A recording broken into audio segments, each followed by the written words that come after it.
C Joseph Vijay எனும் நான்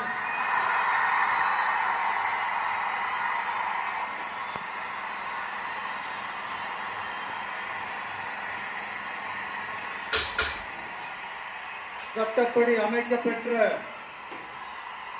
இந்திய அரசியல் அமைப்பின்பால் உண்மையான நம்பிக்கையும் மாறா பற்றும் கொண்டிருப்பேன் என்றும் இந்திய நாட்டின் ஒப்பில்லாத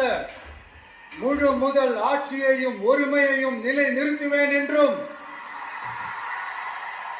தமிழ்நாட்டு அரசின் முதலமைச்சராக உண்மையாகவும் உளச்சான்றின்படியும் என் கடமைகளை நிறைவேற்றுவேன் என்றும் அரசியல் அமைப்பிற்கும் சட்டத்திற்கும் இணங்க அச்சமும் ஒருதலை சார்பும் இன்றி விருப்பு வெறுப்பை விலக்கி பலதரப்பட்ட மக்கள் அனைவருக்கும் நேர்மையானதை செய்வேன் என்றும் ஆண்டவன் மீது ஆணையிட்டு உறுதிமொழிகிறேன்.